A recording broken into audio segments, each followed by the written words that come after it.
Thunder rolled across the Amalfi Coast as rain lashed against the windows of Luca DeSantis's corner office. Each strike of lightning illuminated the Mediterranean beyond, turning the water into liquid silver before plunging it back into darkness. I stood near his desk, iPad clutched against my ribs, watching him end a call that had already consumed 20 minutes of our appointment. He didn't look at me. Not yet. That was how it always began. This intricate waltz we'd perfected over 3 years, maintaining just enough distance to keep everything professional while ignoring the current that hummed between us whenever we occupied the same space. "Assolutamente, Lucas said into the phone, his Italian flawless and cold. "Tell Marino if he wants to renegotiate after taking delivery, he can explain himself to me personally. And remind him what happened to the last man who thought I'd forgotten the terms we agreed upon." I kept my face blank, my attention fixed on a Bernini sculpture positioned on a marble pedestal. The piece was probably worth more than most houses, depicting an angel with a sword raised, ready to strike. Luca collected art like other men collected watches, each piece selected not for aesthetics, but for what it said about conquest, about the price of power. He disconnected without saying goodbye, setting his phone down with controlled precision that somehow felt more menacing than if he'd hurled it across the room. Only then did those ice-blue eyes lift to mine, pinning me in place.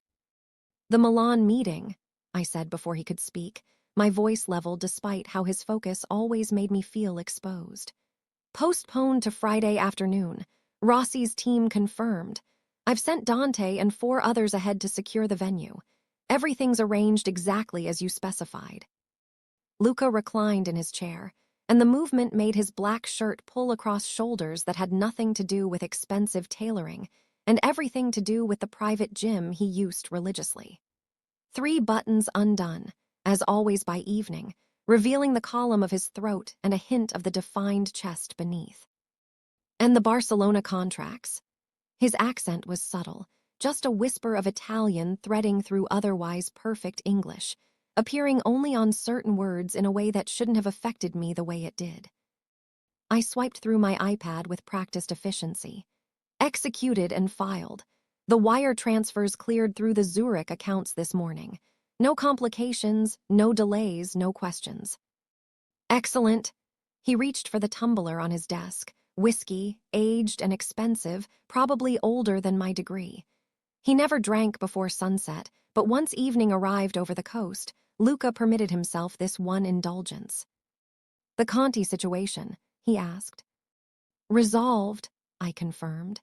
"His son's medical expenses have been covered for the next 5 years. He's retracted his statement to the authorities and issued a formal apology for what he's calling a misunderstanding." Something that might have been satisfaction flickered in Luca's expression. "You're thorough, know me, always have been."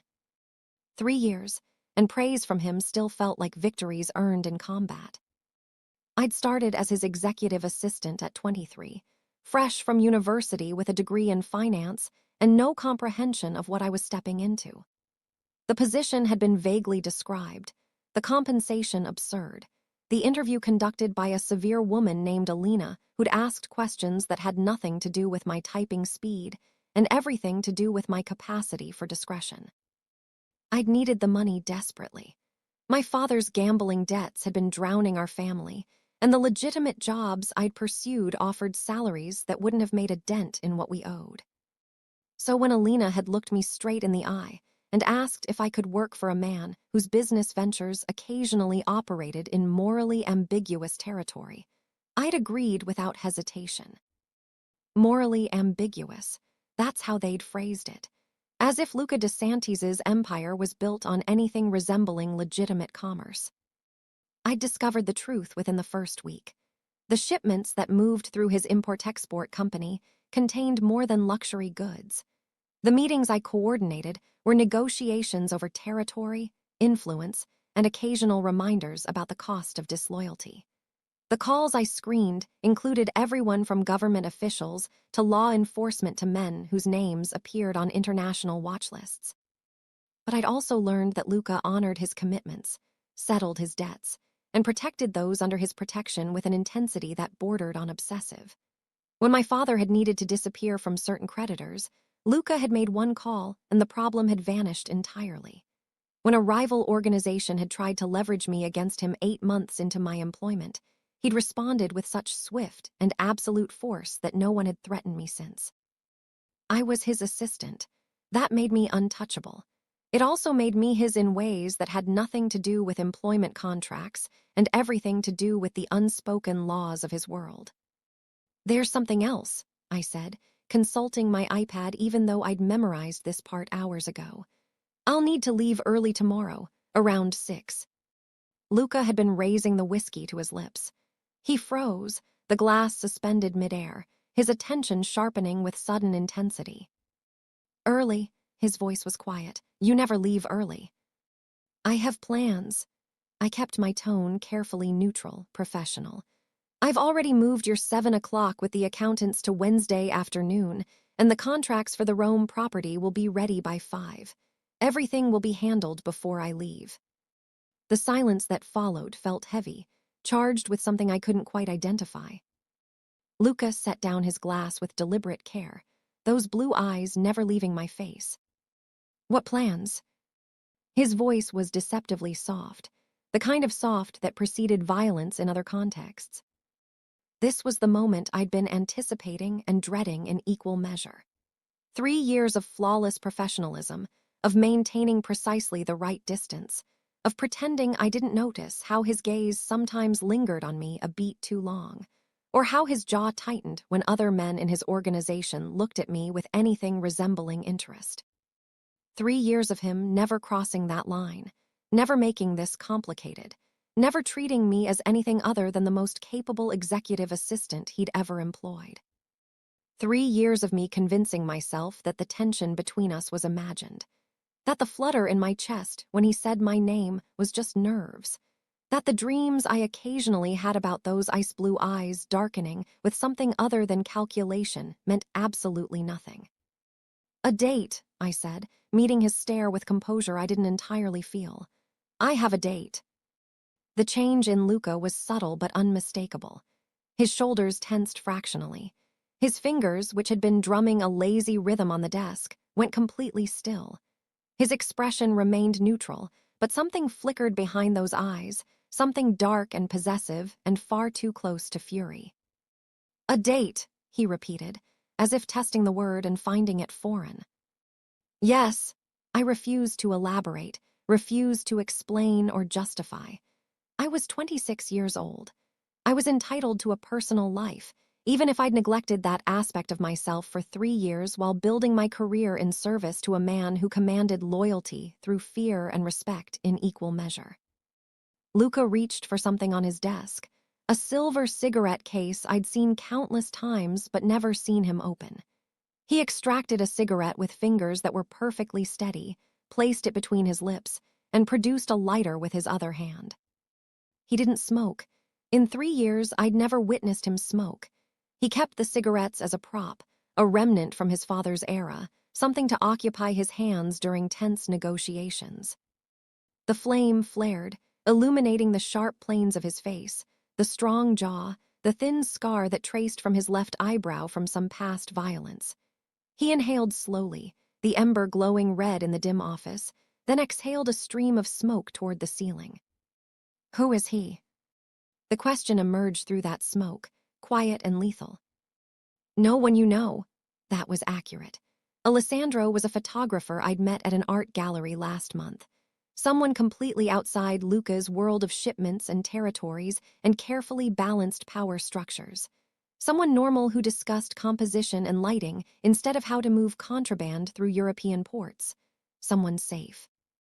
"Name," Luca said, and it wasn't a request. I'd anticipated this. How he'd attempt to transform this into an interrogation, to use his authority to extract information I had no obligation to provide.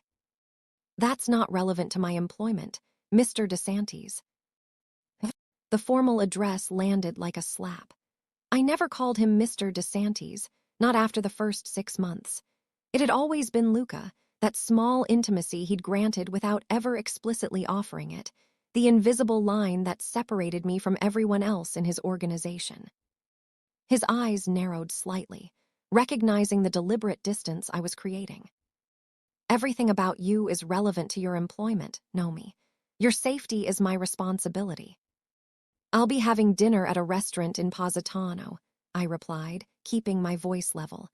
Public location, excellent security, well lit. I'll have my phone. If there's an emergency, you can reach me. That's not what I meant. He took another drag from the cigarette, smoke curling around him like something alive. I need to know who you're seeing. I need to vet him. No, I said simply. You don't. The word hung between us, a challenge I'd never issued before. In 3 years, I'd never told Luca DeSantis no. I'd negotiated, offered alternatives, presented different perspectives, but I'd never refused him directly until this moment. Something shifted in his expression, a crack in the carefully maintained facade of control. You're saying no to me. I'm saying that my personal life is my own, I corrected. You employ me, Luca. You don't own me. He stood abruptly, the movement sudden enough to spike my pulse. Despite years of learning to read his moods, to anticipate his reactions, this caught me off guard. But he didn't move toward me. Instead, he walked to the windows, his back to me, one hand thrust into the pocket of his tailored black trousers, while the other raised the cigarette to his lips. The rain continued its assault on the glass, and below us, the coast sprawled, a ribbon of lights representing his kingdom in everything but legal ownership.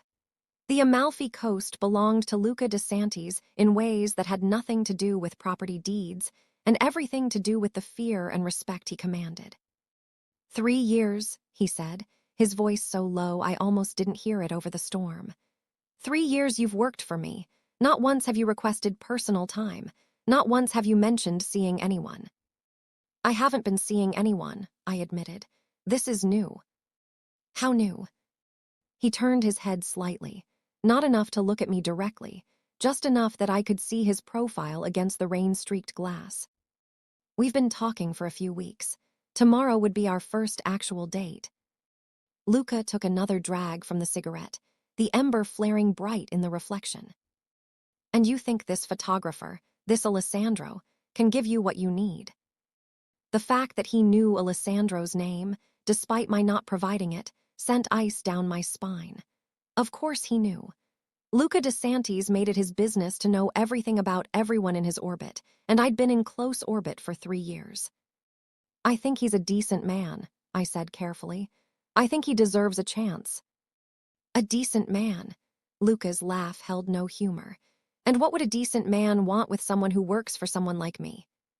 The self-awareness in that question struck harder than I'd expected. You're not what people think you are. No, he turned then, finally facing me fully, and the expression on his face was something I'd never seen before. Not anger, not the cold calculation he showed rivals, but something raw and almost vulnerable. Then what am I, Nomi? What do you see when you look at me? The question felt like a trap, like one wrong word would shatter whatever careful balance we'd maintained all this time. But I'd already crossed so many lines tonight. What was one more? I see a man who does what's necessary to protect what's his, I said quietly. I see someone who keeps his word, who values loyalty, who built something extraordinary through sheer determination. I see my employer. Your employer, he repeated, his mouth twisting slightly. Is that all? The air between us felt charged, electric, dangerous. This was the edge, the moment where everything could change irrevocably. I could lie, could maintain the professional distance we'd so carefully cultivated, or I could tell the truth and deal with whatever followed. I need to have a personal life, Luca, I said instead, dodging the question entirely. I need to see if there's something normal waiting for me outside these walls. He studied me for a long moment, those blue eyes searching for something I wasn't certain I could give him. Then he nodded once, a sharp jerk of his head that spoke of resignation rather than acceptance. Go on your date, Nomi, he said, turning back to the window.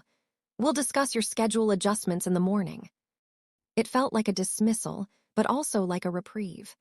I turned to leave, had my hand on the door handle when his voice stopped me. Nomi. I looked back. He was still facing the window, the cigarette burning forgotten between his fingers. "Be careful," he said softly. "The world outside these walls isn't as safe as you think." I left without responding, because there was nothing I could say that wouldn't make this worse. As the elevator descended from his penthouse office to the parking structure where my car waited, I released a breath I hadn't realized I'd been holding. Tomorrow night, I would have dinner with Alessandro. I would laugh at his stories about difficult clients and creative disasters. I would try to feel something, anything that approximated the electric charge I felt every time Luca DeSantis looked at me. I would try to be normal. But as I drove through the rain-soaked streets toward the small apartment I'd purchased with my generous salary, I couldn't shake the image of Luca standing at those windows, smoking a cigarette he didn't want, watching the coast that belonged to him. And I couldn't shake the feeling that tomorrow's date had just become something far more complicated than I'd intended. My phone buzzed as I pulled into my parking space. A text from Luca. "Sleep well, Nomi. Tomorrow changes everything." I stared at those words for a long time before responding. "I know." His reply came immediately. "Good, then you understand there's no going back after this." I typed slowly, choosing my words carefully. "I don't want to go back. I want to move forward." The 3 dots appeared, disappeared, appeared again. Finally, a response. "Then be sure this is what you want, because once you cross certain lines, they can't be uncrossed." I sat in my car, rain drumming on the roof, and typed the truth. I've been sure for longer than I'm willing to admit. This time, there was no response, just silence stretching into the night.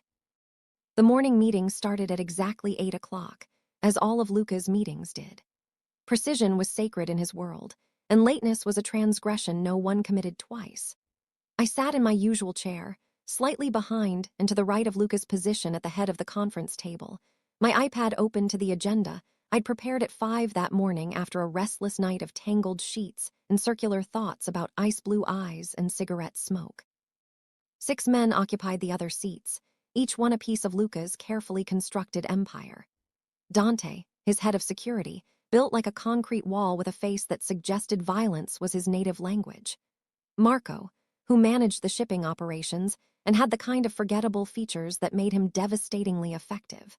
4 others whose roles I'd learned to track without needing introduction: territory managers and problem solvers, and the men who made complications disappear.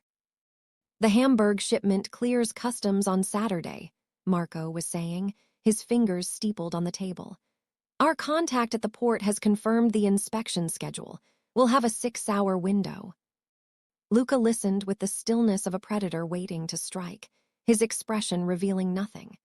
He'd arrived this morning in another impeccable suit, charcoal gray with that same white shirt open at the collar. I'd stopped pretending I didn't notice how he dressed, the careful attention to detail that made every outfit look effortless while costing more than most people's monthly salary. "And the Berlin connection?" Luca asked. "Solid. Hoffman's people are positioned. No complications anticipated." I made notes on my iPad, tracking the conversation even though I'd never been asked to record these meetings. But after 3 years, I'd learned that my value wasn't just in managing Luca's schedule. It was in knowing everything, in being the repository of details he might need at 3 in the morning when some crisis erupted, and he needed to move faster than memory alone allowed. The meeting progressed through its agenda with mechanical efficiency. Territories discussed, payments calculated, problems identified, and solutions proposed. Through it all, Luca remained focused and present, asking sharp questions that revealed the strategic mind behind the expensive suits and calculated violence. He didn't look at me, not once. That should have been normal.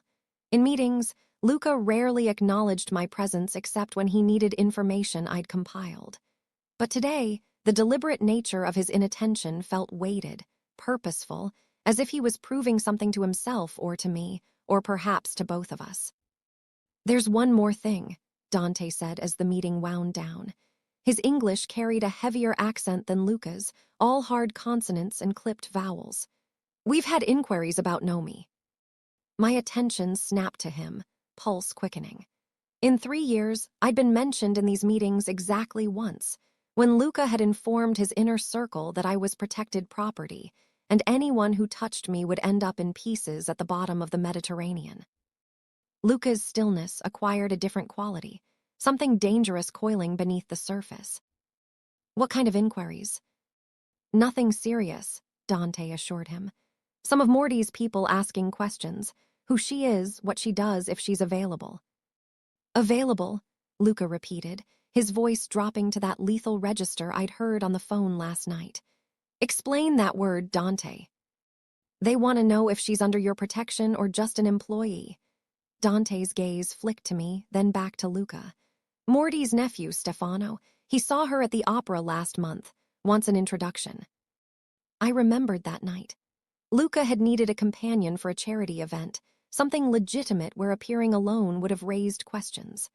I'd worn a navy dress that cost more than my first car, sat beside him in his private box, and tried not to notice the way his hand had rested on the small of my back when we'd arrived, the casual possessiveness of the gesture. Tell Stefano Morty, Luca said, each word precisely enunciated, that Nomi is under my protection. Tell him that any man who approaches her without my explicit permission will discover exactly what that protection means. Are we clear? Crystal, Dante confirmed.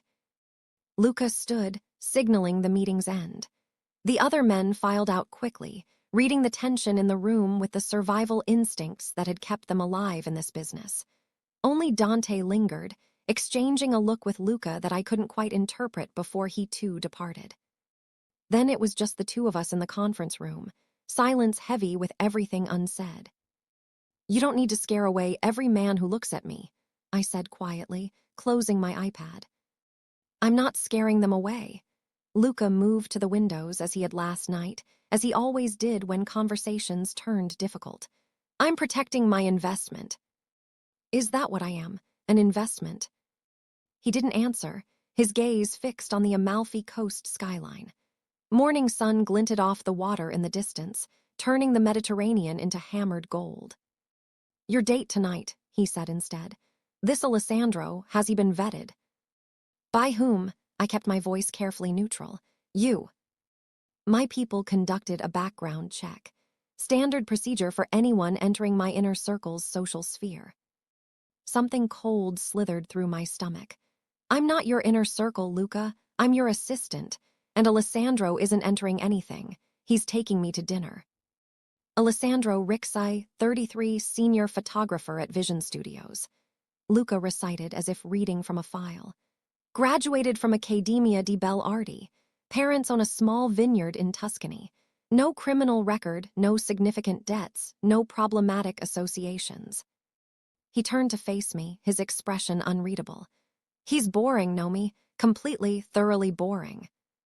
Anger flared hot and bright in my chest. You had him investigated. I have everyone investigated. This is different. I stood, my iPad clutched like a shield. This is my personal life. There is no personal life in my world, Luca said flatly. There's only what can be used against you and what can't. Alessandro Rixai is a vulnerability. He's a normal man who asked me to dinner. Exactly, Luca's jaw tightened. Normal, safe, everything I'm not. The words hung between us, charged with implications I wasn't ready to examine. Before I could respond, his phone buzzed. He glanced at it, his expression hardening. I need to take this, he said. Reschedule the Athens call to this afternoon, and know me. He waited until I met his eyes. Enjoy your dinner, but keep your phone on. It was a command disguised as concern, and we both knew it. The rest of the day passed in a blur of calls and contracts, and the 1,000 small fires that required my constant attention. I threw myself into work with single-minded focus, trying not to think about the fact that Luca had investigated Alessandro, that he'd cataloged my date's entire life as if he were a potential business threat. Trying not to think about why that made me more angry than afraid. At 5:30, I prepared to leave.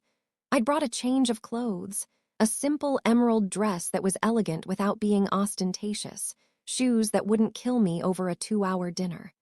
I touched up my makeup in the executive bathroom, studying my reflection with critical eyes.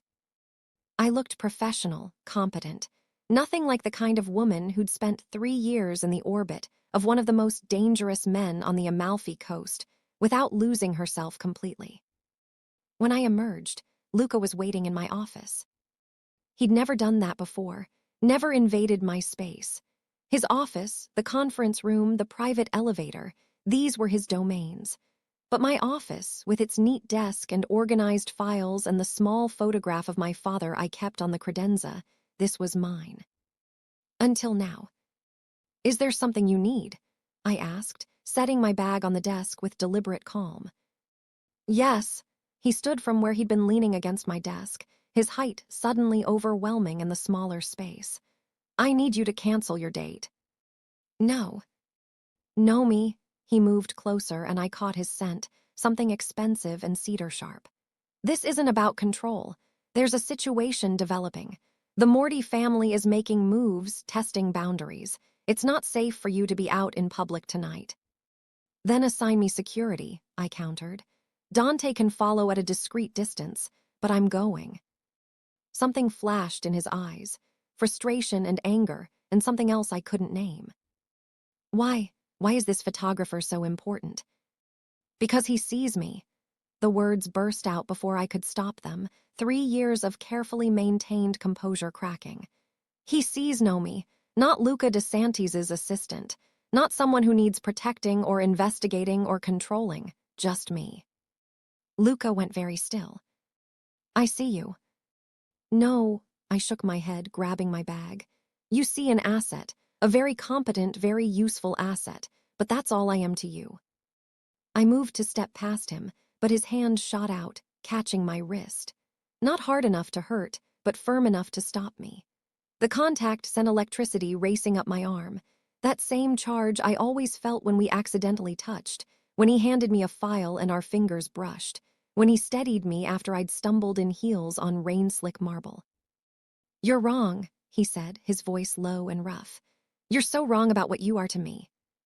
My heart hammered against my ribs. "Then tell me what I am." His thumb traced over my pulse point, surely feeling the way it raced beneath his touch. For a moment, I thought he might actually say it, might actually name this thing that lived in the space between us. Then he released me, stepping back, his expression shuddering. "Go on your date, Nomi, but take Dante. That's not negotiable." It was all the admission I was going to get. I nodded once and left, my wrist still burning from his touch.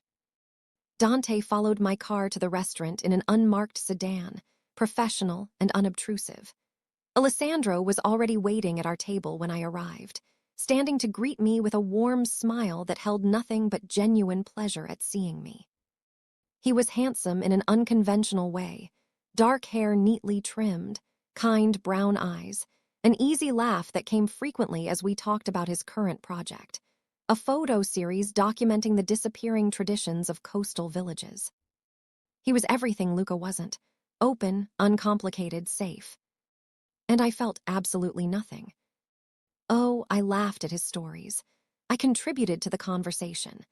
I maintained the perfect facade of a woman enjoying a first date with a nice man who represented everything normal I'd been craving.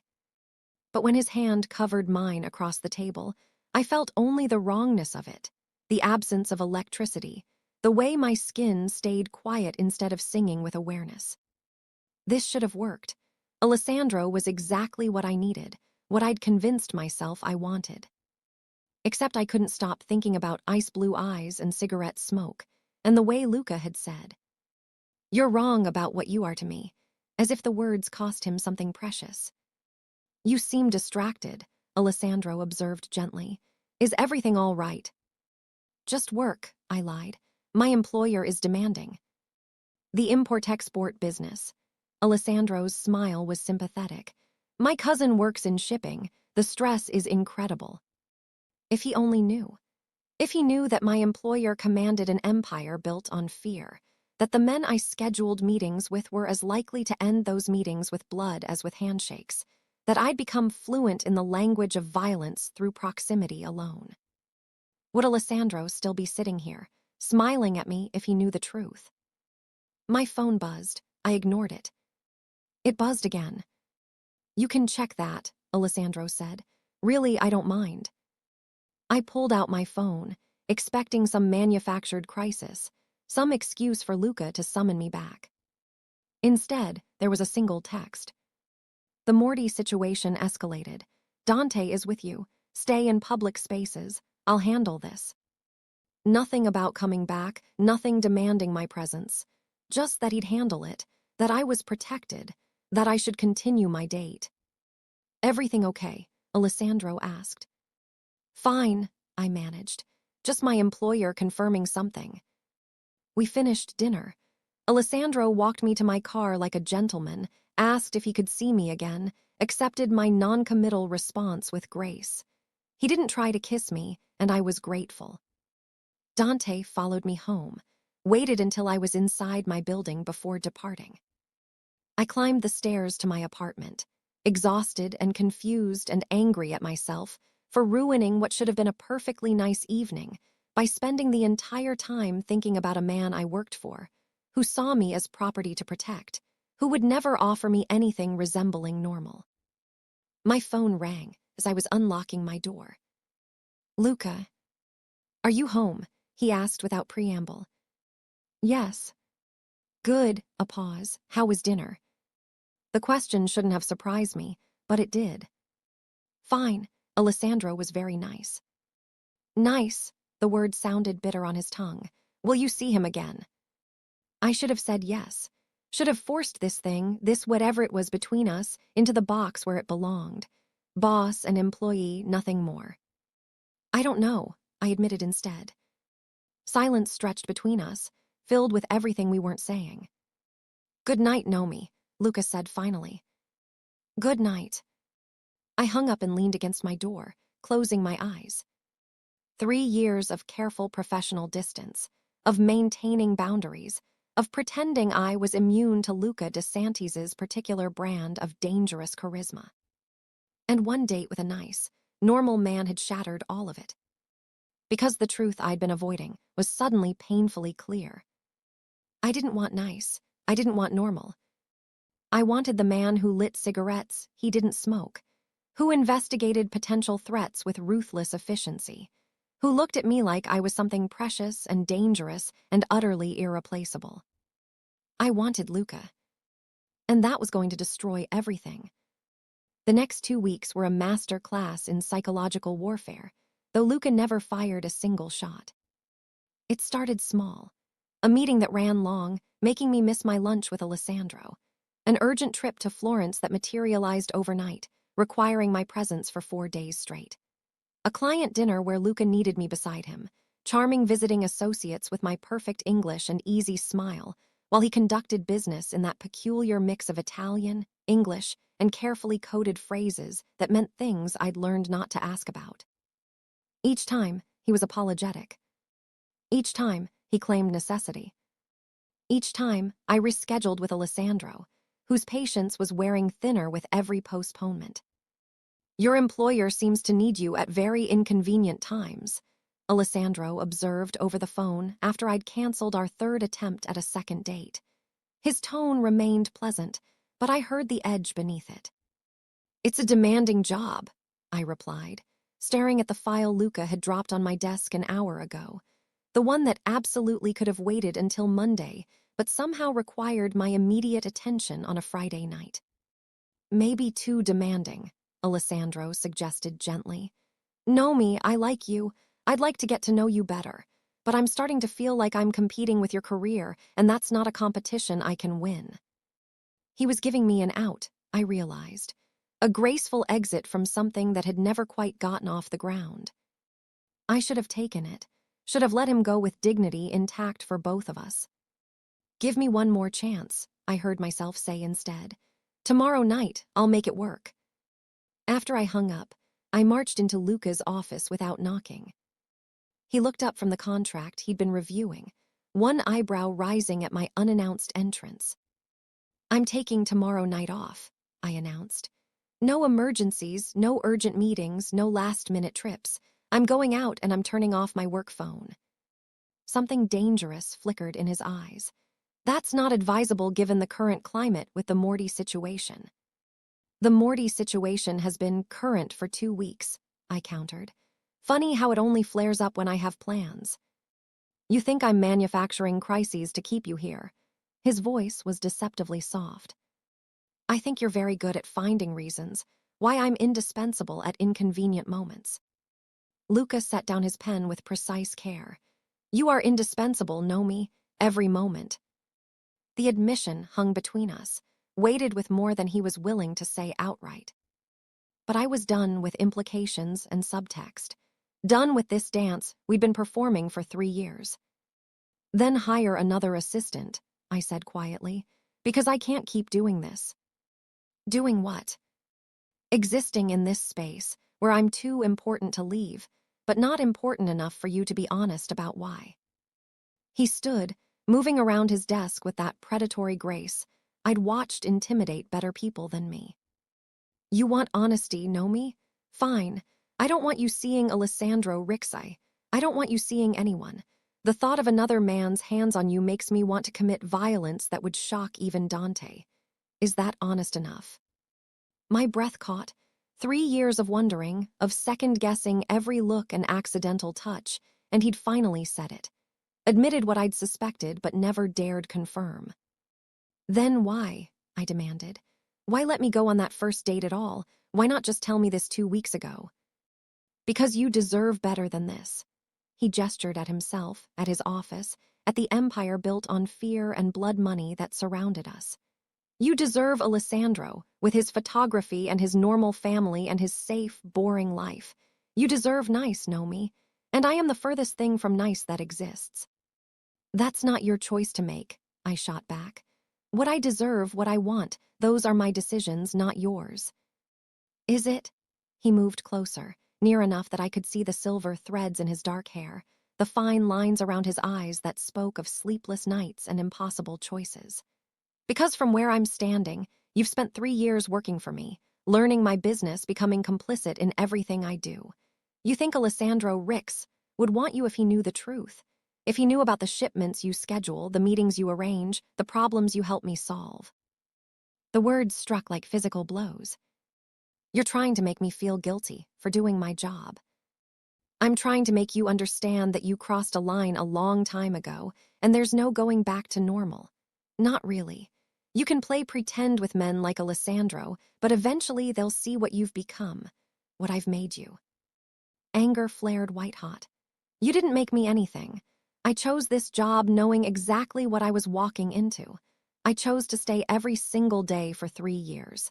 You don't get to take ownership of my choices just because you're too afraid to admit what you really want. What I want, his laugh was harsh. I want things I have no right to, know me. I want you in ways that have nothing to do with your exceptional organizational skills. I want to be the one taking you to dinner, putting my hand on your back, walking you to your door. I want to ruin you for every other man who thinks he might have a chance. The raw confession stole my breath. Luca. But I can't, he continued, his voice dropping. Because you were right when you called yourself an asset. You're the one person in my organization who isn't afraid of me, who speaks to me like I'm human instead of a monster. If I cross that line, if I make this what we both know it wants to be, I'll lose that. I'll lose you one way or another. And I'm selfish enough, monstrous enough, that I'd rather keep you at arm's length than not have you at all. The confession hung in the air between us, raw and honest and utterly devastating. 3 years of tension, distilled into 30 seconds of truth. So that's it, I asked, my voice barely above a whisper. We just pretend this conversation never happened, go back to professional distance and carefully maintained boundaries. That would be wise, he agreed. But he didn't move away, didn't put that distance back between us. I'm tired of wise, I admitted. I'm tired of safe. I went on that date with Alessandro hoping I'd feel something, anything that would make sense. Instead, I spent the entire evening wishing he was you. Luca closed his eyes, his jaw clenching. Don't. Don't what? Don't tell you the truth? You demanded honesty, Luca. Here it is. I don't want nice. I don't want normal. I want you with all your dangerous complications and impossible moral ambiguity. I've wanted you for longer than I'm willing to admit. When he opened his eyes, the blue had darkened to something molten. You don't know what you're asking for. Then show me. It was a challenge and an invitation. Stop making decisions for me. Stop protecting me from yourself. Either claim what you want or let me go find someone who will. The muscle in his jaw ticked. For a long moment, he just stared at me, and I could see the war raging behind those blue eyes. Control versus desire, wisdom versus want. Then his phone rang, shattering the moment. He answered it automatically, his gaze never leaving my face as he listened to whoever was on the other end. "Handle it," he said curtly. "I'm not available tonight." He ended the call and tossed the phone onto his desk. "You wanted honesty. Here's more. Tomorrow night, you're not going anywhere with Alessandro Rixai. You're having dinner with me." "Is that an order?" I asked, my pulse racing. "It's a request," he said. "When I'm hopping, you'll accept." "And if I don't?" His smile was dangerous, predatory. "Then I'll sabotage your date so thoroughly that Alessandro will think you're a catastrophe he narrowly avoided. But you already knew that, didn't you?" Despite everything, I laughed. "You're awful." "I'm possessive," he corrected. "There's a difference. So what's it going to be, Nomi? Dinner with a photographer who sees you as a nice girl he'd like to date, or dinner with a monster who sees you as the only thing in his world worth protecting?" But that way, there was no contest. "I'll need to call Alessandro," I said. "Use your personal phone," Luca replied. "Take all the time you need. I'll be here." I made the call from my office, explaining to Alessandro as gently as possible that I didn't think this was going to work, that my life was more complicated than I'd led him to believe. He was gracious about it, if disappointed, and I felt guilty for wasting his time. But I didn't feel regret. When I returned to Luca's office, he was standing at his window, backlit by the setting sun. He turned as I entered, a question in his eyes. "Tomorrow night," I said. "What time?" The smile that crossed his face was genuine, transforming his features from austere to something almost boyish. "7, I'll pick you up." "I know where you live," I pointed out. "This is a date, Nomi. That means I come to your door like a civilized person, even if we both know I'm anything but." Something warm bloomed in my chest. "Okay, 7. I turned to leave, but his voice stopped me. "Nomi." I looked back. He was still facing the window. "Wear something beautiful. I want everyone who sees us to know that you're with me by choice, not obligation." As if anyone could be with Luca da Santis by obligation. As if he wasn't the kind of man women gravitated toward despite every warning, every red flag, every logical reason to run. That night, I stood in my closet, running my hands over dresses I'd accumulated over 3 years of attending events at Luca's side. Each one a memory. The navy from the opera where Stefano Morti had first noticed me. The black from a charity gala where Luca's hand on my back had burned through fabric. The silver from a New Year's celebration where we'd stood on his terrace at midnight, not quite touching, watching fireworks explode over the Mediterranean. I chose red, deep crimson that hugged my curves and declared intentions I was done hiding. If I was doing this, if I was crossing this line with Luca da Santis, I was doing it with my eyes wide open, knowing exactly what kind of man I was choosing. A dangerous one. A possessive one.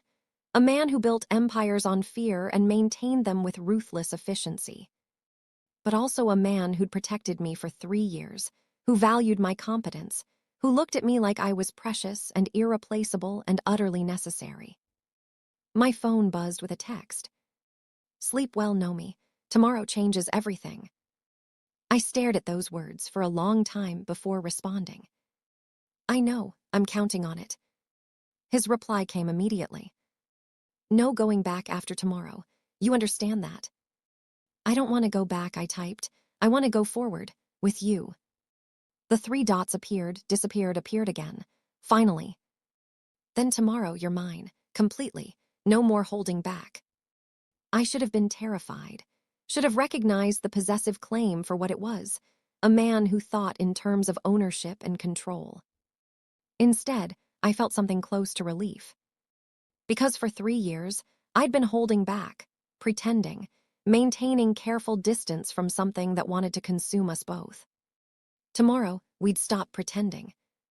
Tomorrow, we'd see if what we'd built in stolen glances and careful words could survive in the harsh light of reality.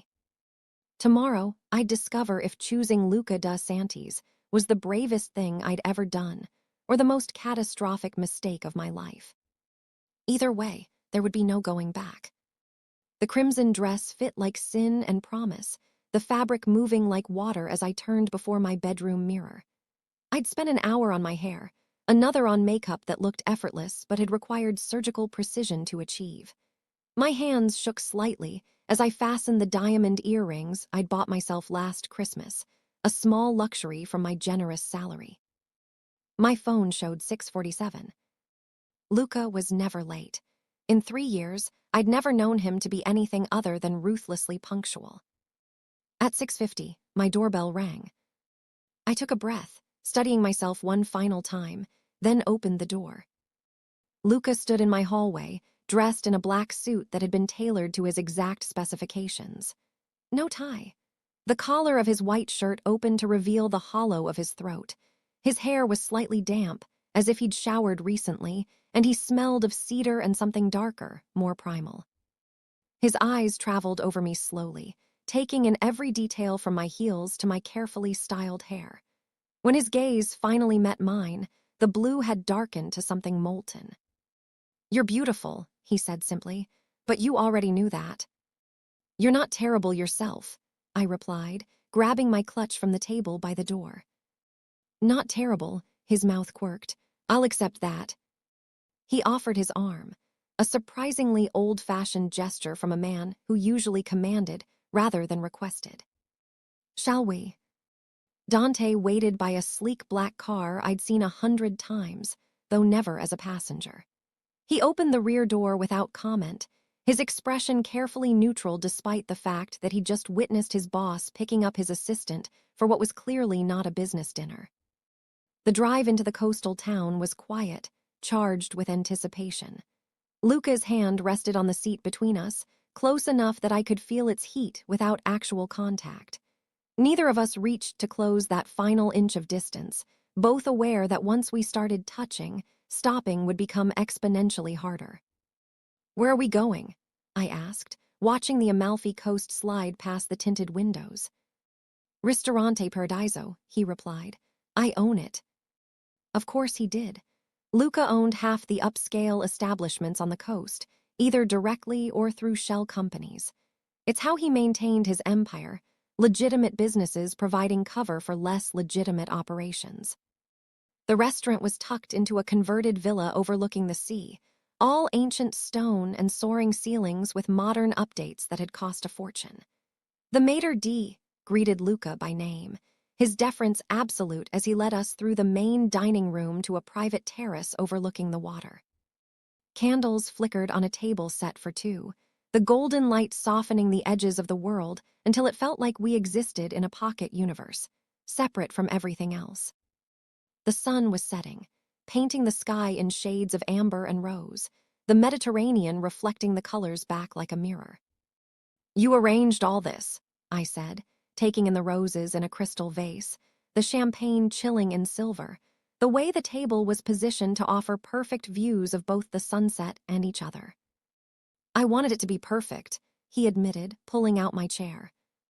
"You deserve perfect, Nomi, even from a man who is anything but." He'd said that before, this conviction that he was too flawed for me. I was beginning to understand it was genuine belief rather than false modesty. A waiter appeared with menus, then melted away with professional discretion.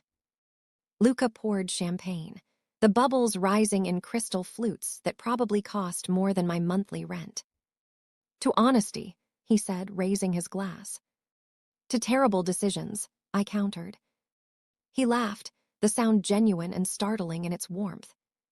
We touched glasses, the crystal singing, and sipped. The champagne was perfect, because of course it was.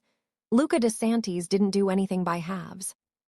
I need you to understand something, he said, setting down his glass. Before we go any further, before this becomes what we both know it's going to become. My pulse quickened. My life is complicated in ways you've only glimpsed. You've seen the surface, the meetings and negotiations, but there are depths I've kept from you deliberately. To protect me, I guessed. To protect us both. He leaned back, his expression serious. The moment you become more than my assistant, you become a target. My enemies will see you as a weakness to exploit. My allies will wonder if your influence over me makes you dangerous to their interests. Everything changes, Nomi, everything. I know, I said quietly. I've known since the moment you admitted what you wanted. This isn't a decision I'm making lightly, Luca. Isn't it? His gaze was intent. You think you know what you're signing up for, but knowing intellectually and experiencing reality are vastly different things. Once we cross this line, I will be possessive in ways that will suffocate you. I will demand loyalty that goes beyond employment. I will expect you to choose me over safety, over comfort, over every rational instinct that tells you to run. Are you trying to talk me out of this? I asked, genuinely curious. I'm trying to give you one last chance to walk away, he replied. Because once you're mine, Nomi, I won't let you go. Not for Alessandro Rixai. Not for some fantasy of a normal life. Not for anything. You need to know that before you make this choice. I set down my champagne, meeting his gaze steadily. I spent 3 years watching you, learning how you think, understanding how your world works. I'm not naive about what being with you means, but I'm also not afraid of it. You should be, he said softly. I'm afraid of it, and I'm the monster in this scenario. Stop calling yourself that, I said. You're not a monster. You're a man who does difficult things in an impossible world. There's a difference. Something shifted in his expression, vulnerability breaking through the careful control. You see me differently than anyone else does. Maybe because I'm the only person you let close enough to see you at all, I countered. Everyone else gets the performance. I get the truth. Not all of it, he admitted. There are things I've kept from you, things you're better off not knowing. Then keep them, I said. I'm not asking you to unburden your soul, Luca. I'm just asking you to stop pretending you don't want this, want me. He was quiet for a long moment, his fingers drumming that familiar rhythm on the table. Then he stood, moving around to my side with that fluid grace I'd watched intimidate rivals and charm politicians. He extended his hand. Dance with me. There was no music, but I took his hand anyway, letting him pull me from my chair. His arm came around my waist, solid and possessive, while his other hand clasped mine against his chest. We swayed slowly in the candlelight, the only sound the distant murmur of the sea and the crash of waves against ancient rocks. I've wanted this for longer than I'm willing to admit, he said against my hair. Wanted you in my arms, in my life, in my bed. I told myself it was impossible, that keeping you at arm's length was protecting us both. But the truth is, I was protecting myself from this feeling, from how completely you've taken over every part of my life. I tilted my head back to look at him. And now? Now I'm done pretending. His thumb traced my cheekbone, the touch so gentle it made my breath catch. Now I'm claiming what I want. Consequences be damned. Bold words, I murmured. I'm a bold man, his mouth curved. Or haven't you noticed? I've noticed. I'd noticed everything about him, catalogued every detail across 3 years of forced proximity. The way he took his espresso, the scar on his left eyebrow, the slight pause before he made decisions that would alter lives, the unexpected gentleness in his hands when he thought no one was watching. Tell me what you're thinking, he commanded softly. That I've been half in love with you for 2 years, I admitted, and completely in love with you for the last 6 months. That every attempt I made to arrange something with Alessandro was me running from something I knew would change everything. That I'm tired of running. His grip on me tightened. Say that again. Which part? The love part, he said, his voice rough. Say it again. I love you, I said clearly. I love you, and I know that's probably the most dangerous thing I could admit to a man like you. But I'm done hiding it. I'm done pretending that what I feel is anything less than complete and absolute. Something in him broke. I saw it happen. Watched the careful control shatter as he pulled me closer, his forehead dropping to rest against mine. Nomi, he breathed. My Nomi, do you have any idea what you've just given me? What power you've handed over? I know exactly what I've given you, I replied. The same thing you're about to give me. His laugh was shaky. You think I'm about to confess my feelings like some lovesick boy. I think you already have, I said. In every text, every manufactured crisis to keep me close, every moment of jealousy you tried to disguise as protection. You love me, Luca DeSantis. You're just terrified to say it out loud. Terrified, he agreed. Because men like me don't get to keep the things we love. We destroy them or lose them or watch them be destroyed. I've spent 3 years trying not to love you, and it hasn't worked. You're in my blood, Nomi. You're the first thing I think about when I wake and the last before I sleep. You're in every decision I make, every risk I calculate.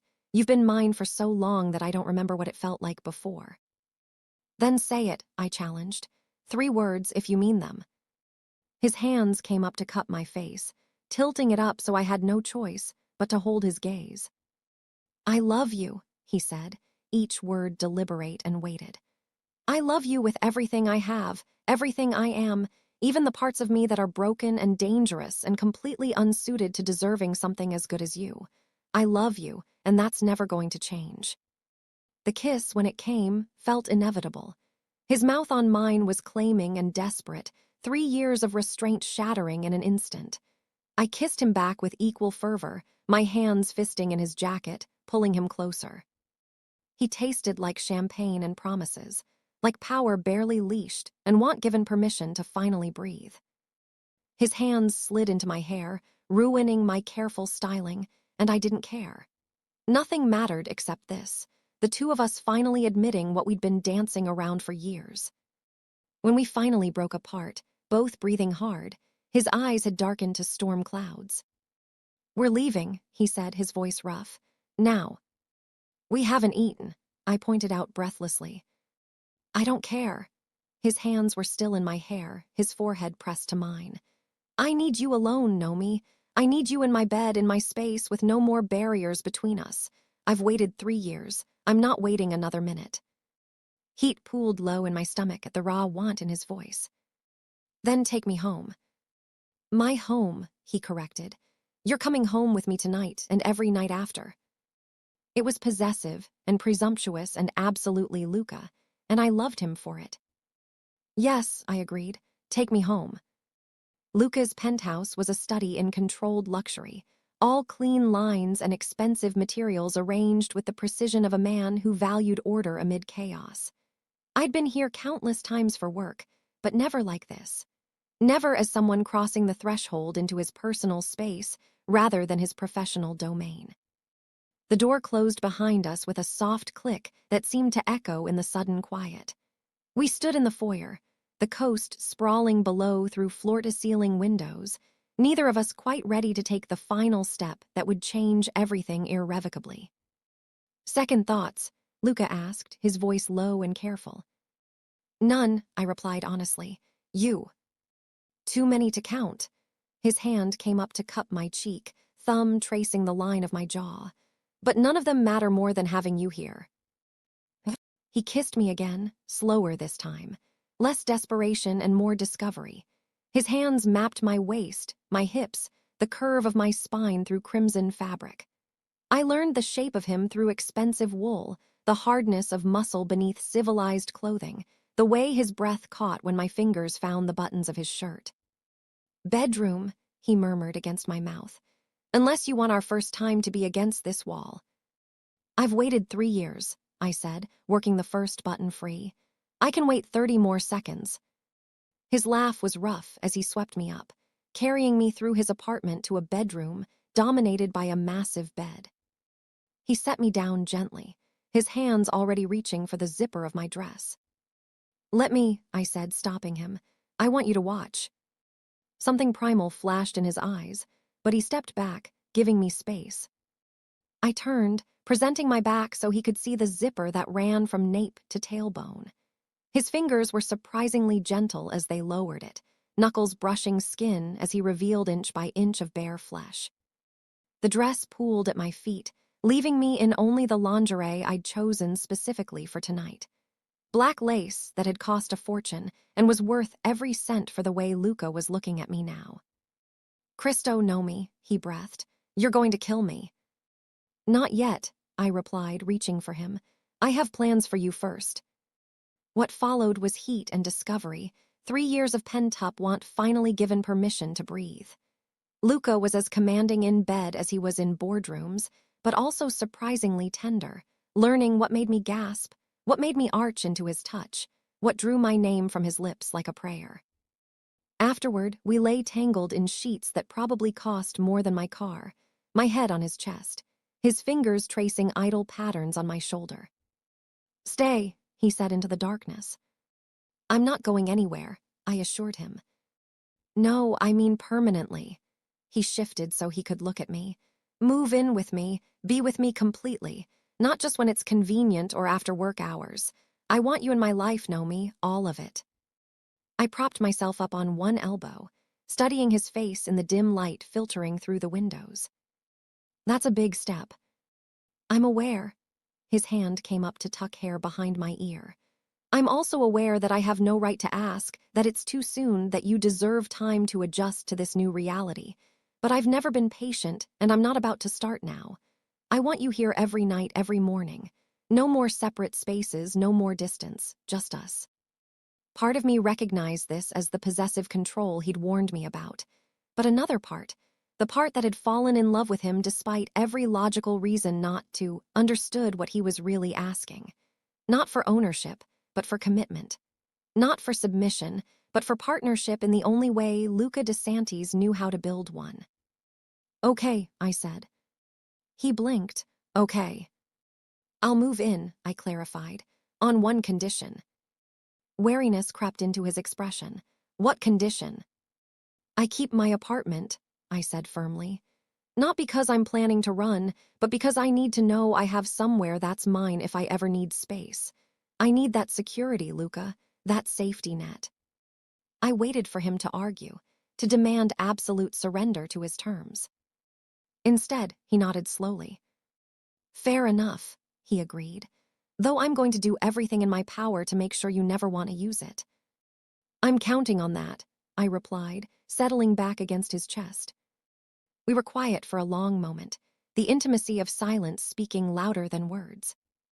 Then Luca's phone buzzed on the nightstand, shattering the peace. He reached for it automatically, old habits dying hard even in the aftermath of finally getting what he wanted. I watched his expression change as he read the message, professional focus replacing post-coital contentment. "Problem?" I asked. "Possibly." He set the phone down, but I could see his mind already shifting into strategic mode. "The Hamburg shipment. There's been a complication." I'd learned enough about his business to read between those lines. Complication meant someone had either betrayed him or tried to take what was his, either required his attention. "Do you need to go?" I asked, already knowing the answer. "Not tonight," he said, pulling me closer.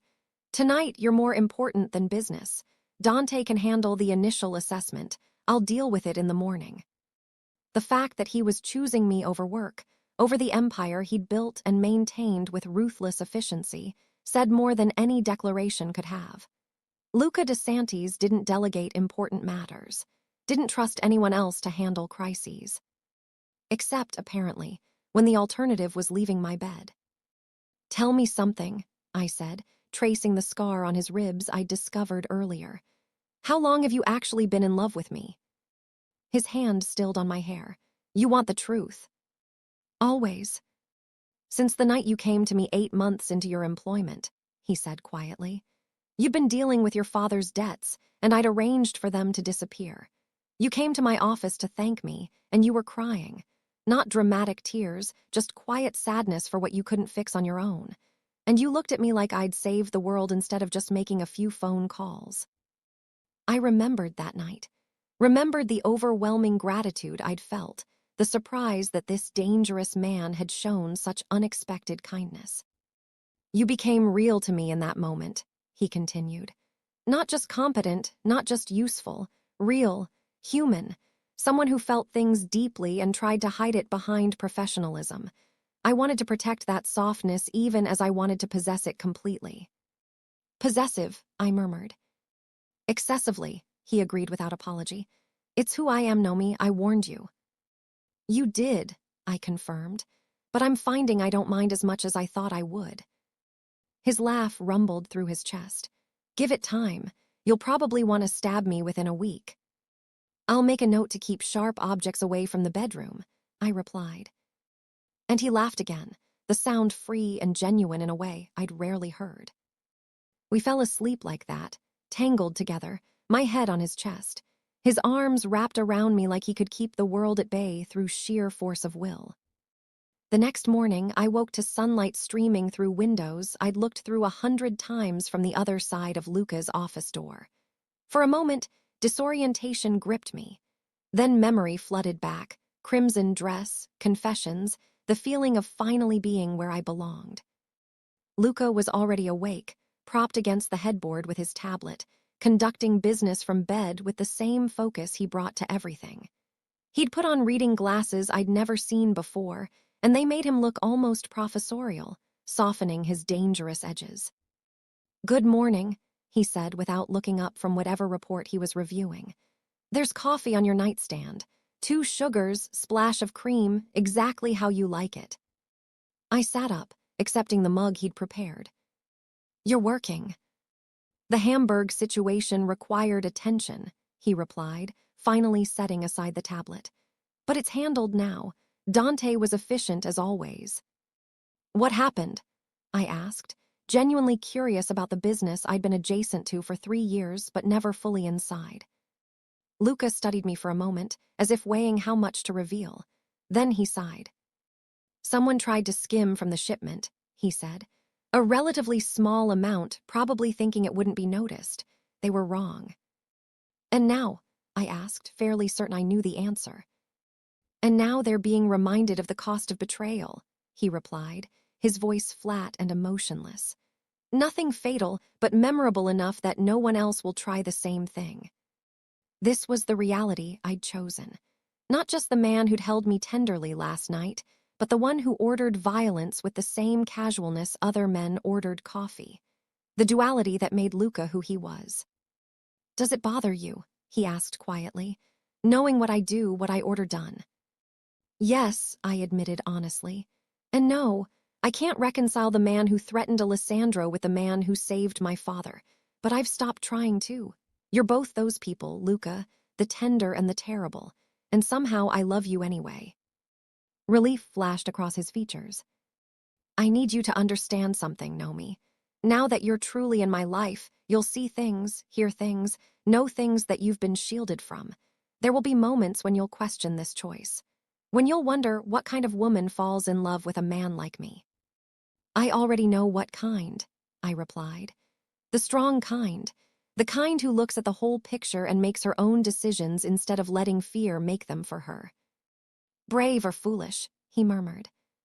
Maybe both. I leaned over to kiss him, but definitely committed. You're stuck with me now. Good, he said against my mouth, because I have no intention of letting you go. The next few weeks settled into a new rhythm. I moved my essential items into Luca's penthouse, but kept my apartment as promised. He didn't object, though I sometimes caught him looking at me as if calculating whether I might actually use that escape route. At work, we maintained professional distance, though everyone on staff clearly knew something had changed between us. Dante developed a slight smirk whenever he saw us together. The other men in Luca's organization treated me with even more deference than before, recognizing that I was no longer just protected property, but something infinitely more valuable. Luca's girlfriend, his partner, the woman who'd somehow reached the unreachable. Except I hadn't tamed him at all. If anything, having me fully in his life seemed to unleash something in Luca. The possessiveness he'd warned me about manifested in 1,000 small ways. His hand at the small of my back in public. The way he rearranged meetings so we could have lunch together. The expensive gifts that appeared without occasion, jewelry and clothes and first editions of books I'd mentioned loving years ago. "You're spoiling me," I observed one evening as I opened a box containing a necklace that probably cost more than a car. "I'm showing you what you mean to me," he corrected. "There's a difference. Luca, I don't need expensive things to know you care." "I know," he said, fastening the necklace around my throat. "But I want to give them to you anyway. I've spent 42 years taking what I want. Let me enjoy giving you what you deserve." How could I argue with that? How could I tell a man who'd built empires on control and careful calculation that his gestures of affection were excessive when they made him so genuinely happy? The answer was simple. I couldn't, and I didn't want to. 4 weeks into our new arrangement, I was working late in Luca's office, reviewing contracts for a legitimate hotel acquisition in Capri, when his phone rang. He answered it with his usual crisp efficiency, but I watched his expression darken as he listened. "When?" he asked, his voice dropping to that dangerous register. "How many?" I couldn't hear the response, but whatever it was made Luca's jaw tighten. "Lockdown protocol," he ordered. "No one in or out until I give clearance. And don't find them. I want this handled by morning." He ended the call and immediately began making others, his focus absolute. I waited, knowing he'd explain when he was ready. After the 5th call, he finally looked at me. "There's a situation," he said. "Nothing you need to worry about, but I need you to stay here tonight. Don't go home. Don't leave the building. Can you do that?" "Of course," I replied. "But Luca, what's happening?" He was quiet for a moment, wrestling with how much to share. "Someone made a move against one of my operations. An aggressive move that suggests they're not interested in negotiation." "War," I said, understanding the implications. "Potentially." He moved to the window, that familiar gesture when conversations turned difficult. "I've been expecting this. The Morty family has been positioning for months. Tonight, they made their opening move." Fear curled in my stomach, not for myself, but for him. "What are you going to do?" "What I always do," he replied. "Protect what's mine. Respond with overwhelming force. Make it clear that challenging me comes with a cost no one wants to pay." He turned to face me, and I saw something in his expression I'd never seen before. Not quite fear, but close. Worry, perhaps. Genuine concern. "This is what I tried to warn you about," he said quietly. "This is the reality of my world. Threats and counter-threats. Violence met with greater violence. An endless cycle of dominance and submission where weakness means death." I stood, crossing to him at the window. "I know." "Do you?" His hands came up to grip my shoulders. "Because once this starts, it won't stop until someone is destroyed completely. And you're now part of that equation, Nomi. You're leverage against me, a potential target, something my enemies will see as a weakness to exploit. Then we make sure they see me as a strength instead," I replied, surprising myself with the conviction in my voice. "I'm not some delicate flower who needs protecting from reality, Luca.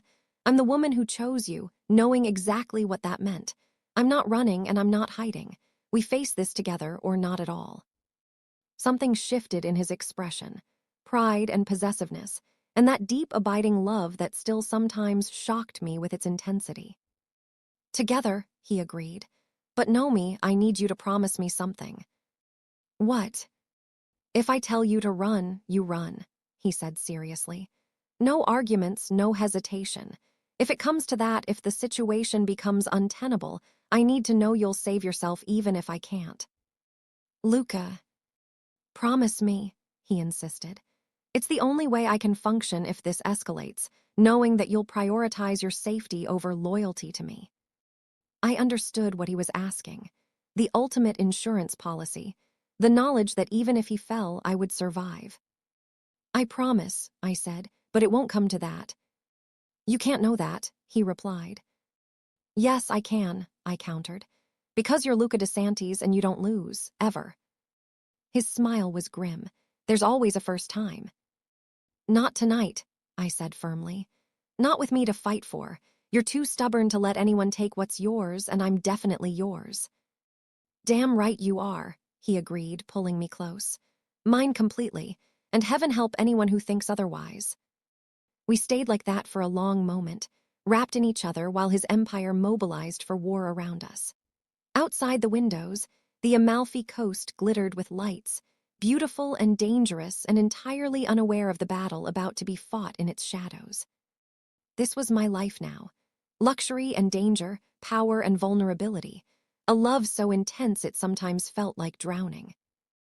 And I wouldn't have changed it for anything. The war, when it came, was quiet.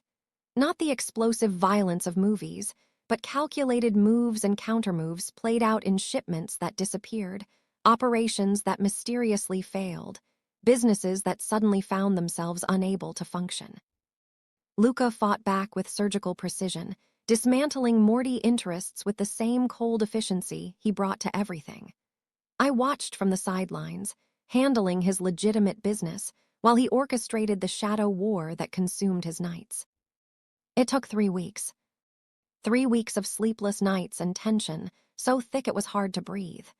3 weeks of Dante's grim reports and Luca's increasingly dangerous mood. 3 weeks of me refusing to leave his side, despite his increasingly insistent suggestions that I stay away. The end came abruptly. One morning, Luca emerged from a meeting with an expression I'd learned to recognize: satisfaction, cold and absolute. "It's done," he said simply. "Morty accepted terms." "What terms?" I asked. "Complete withdrawal from the coast, forfeiture of 3 key operations, public acknowledgement of my territory." His smile was predatory. "They overplayed their hand, now they pay the price." Relief washed through me. "It's over." "This particular battle," he confirmed. "There will be others, there always are, but for now we've won." That night, I found him on the terrace of the penthouse, a cigarette burning between his fingers. He'd been smoking more during the conflict, the habit he claimed not to have fully manifesting under stress. "You're going to ruin your lungs," I observed, joining him at the railing. "I'll quit tomorrow," he replied, as he had every other time I'd made similar comments. "You said that yesterday." "Tomorrow," he insisted, but stubbed out the cigarette anyway. "How are you feeling about all this, honestly?"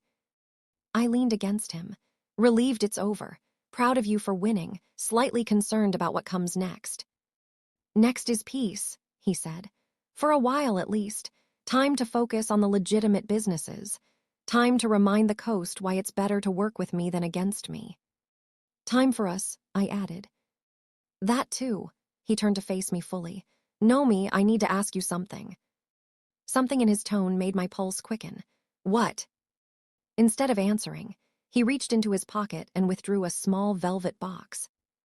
My breath stopped as he opened it, revealing a ring that caught the city lights and scattered them like stars.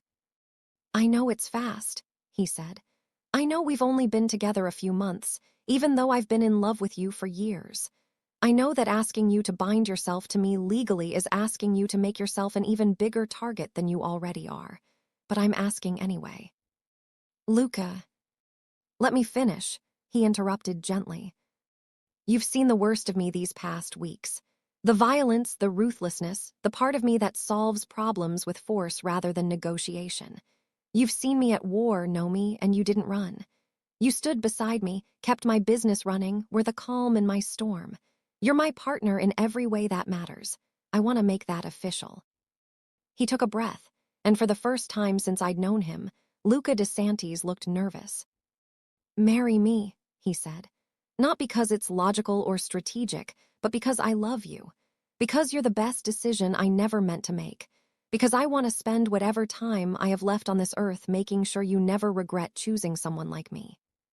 I looked at the ring, at the man holding it, at the life he was offering. Dangerous and unpredictable, and absolutely nothing like I'd imagined my future would be. And I'd never wanted anything more. "You're not a monster," I said, taking the ring from the box and sliding it onto my finger. "You're just Luca, complicated and possessive and mine, and yes, I'll marry you." The kiss that followed was claiming and tender, celebration, and relief. When we finally broke apart, he rested his forehead against mine. "You're sure?" he asked. "Because there's no going back after this." "I've been sure since the night you lit that cigarette," I replied. "Maybe even before. Stop giving me chances to run, Luca. I'm not going anywhere." "Good," he murmured, "because I'm never letting you go." 6 months later, we married in a small ceremony attended only by those closest to us. My father, sober and grateful for the second chance Luca had given him.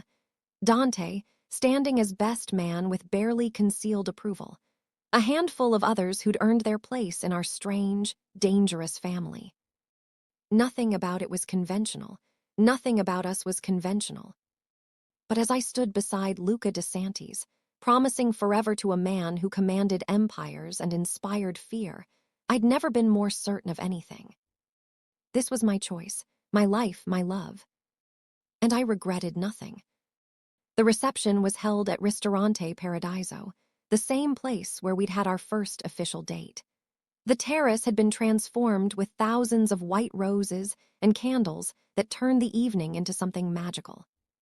As we danced our first dance as husband and wife, Luca pulled me close, his lips at my ear. "I love you, Signora DeSantis," he murmured. The name sent shivers down my spine. "I love you too." "No regrets?" he asked. I looked up at him. This man who'd been my employer, my protector, my greatest complication, and now my husband, and smiled. "Not a single one." "Good," he said, "because you're stuck with me now, for better or worse." "I believe I just promised that in front of witnesses," I pointed out. "So you did." His smile was genuine, transforming his face. "Though I should warn you, the worst can get pretty bad." "I've seen the worst of you, Luca," I replied, "and I'm still here." "You are," he agreed, something like wonder in his voice. "You really are."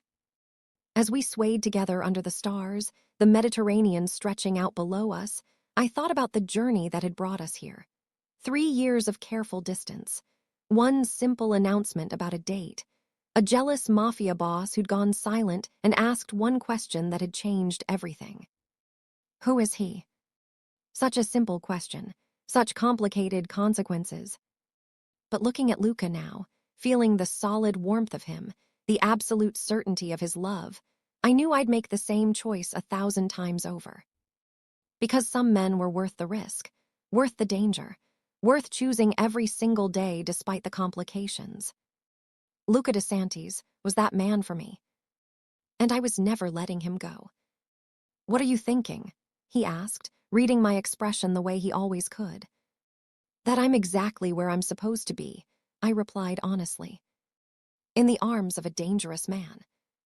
"In the arms of my husband," I corrected. "Who happens to be dangerous? There's a difference." He laughed, the sound rich and warm. "I suppose there is." "Besides," I added with a smile, "I'm fairly dangerous myself now. Mrs. Luca DeSantis has a certain reputation to uphold." "That she does," he agreed, his eyes gleaming. "My fierce, beautiful wife." The song ended, but we continued to sway, neither of us ready to let go. "Promise me something," I said. "Anything." "Promise me that no matter what comes, no matter what wars we face or complications arise, we'll always be honest with each other. Always choose us first." His arms tightened around me. "I promise. You and me know me, always. Everything else is just noise." "Everything else is just noise," I echoed. And as Dante raised his glass in a toast, as our small gathering of family and friends celebrated around us, as the stars wheeled overhead and the Mediterranean sang its eternal song, I knew that whatever challenges lay ahead, we would face them together. Because that's what we did. That's what we'd always done, even before we'd admitted it to ourselves. Luca and Nomi, the dangerous mafia boss and the woman who dared to love him. It wasn't a fairy tale. It was better. It was real. And it was ours. The end. So what did you think? Would you have made the same choice as Nomi? Would you have gone on that date with Alessandro, or would you have claimed what you wanted from the start? Sometimes the most dangerous choice is also the most honest one, choosing the complicated, messy, passionate love over the safe and predictable. And sometimes, just sometimes, that choice leads to exactly where you're meant to be.